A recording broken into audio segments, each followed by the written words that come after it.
வணக்கம் நண்பர்களே, welcome to social team பது சேனல். பதுஸ் கிச்சன் உங்களை அன்புடன் வரவேற்கிறது. எப்படி இருக்கிறீங்க? நல்லா இருக்கீங்களா? மிடில் கிளாஸ் வாழ்க்கை, அதாவது எவ்வளோ போராட்டம் வந்தாலும் நம்ம அந்த போராட்டத்தை எதிர்த்து வாழ்ந்து தான் ஆகணும்.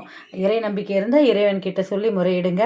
அப்படி இல்லை அப்படின்னா நல்ல நட்புகள், உங்களுக்கு சப்போர்ட் பண்ணக்கூடிய உறவுகள் இருந்தால் அவங்களோட பிரச்சனைகளை எதிர்கொண்டு சால்வ் பண்ணிவிட்டு சந்தோஷமாக வாழ பாருங்கள். ஏன்னா நிரந்தரமில்லாத வாழ்க்கை. இன்றைக்கி நம்ம வீட்டில் என்னன்னு பார்க்கலாம். ரொம்ப நாள் ஆச்சுல்ல கிச்சன் சமைச்சத வீடியோ போட்டு. கீதம் ஹோட்டலில் போய் சாப்பிட்டுட்டு வந்தது போட்டிருந்த வீடியோ நல்ல சப்போர்ட் கொடுத்துருக்கீங்க.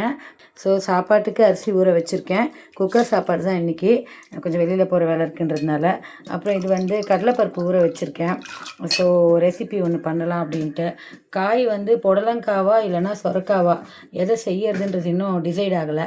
அதை எடுத்து வச்சுருக்கேன். அப்புறம் பார்த்திங்கன்னா அரிசி ஊற வச்சுருக்கேன் தோசைக்கு. பச்சை பயிறு பார்த்திங்களா, பச்சரிசி போட்டு பச்சை பயிறு, உளுந்தம்பருப்பு, அப்புறம் வெந்தயம் போட்டு ஊற வச்சுருக்கேன். இது தோசைக்கு இது ஊறட்டும். அப்புறம் இன்றைக்கி பசங்களுக்கு லஞ்சுக்கு என்னென்னா தயிர் சாதம், வெறும தயிர் சாதம் தான். பிள்ளைங்க தயிர் சாதம் போருன்ட்டாங்க. டிஃபனுக்கு ராகி புட்டு, ராகி சேமியா இருந்தது, அந்த புட்டு. நமக்கு காலையில் என்ன அப்படின்னு பார்த்திங்கன்னா நெல்லிக்காய் ஜூஸு, அதுக்கப்புறம் தயிர் சாதத்துக்கு உருளைக்கிழங்கு பண்ணது. இது மட்டும்தான் கொஞ்சோண்டு மீந்திருக்கு. ஸோ புளி ஊற வச்சுருக்கிறேன்.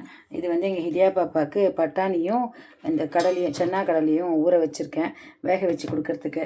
இதுதான் இன்றைக்கி நம்ம வீட்டில் லஞ்சுக்கும் காலையில் டிஃபனுக்கும் ரெடி பண்ணுது. உங்கள் வீட்டில் என்ன கமெண்ட் பண்ணுங்கள். Bye friends.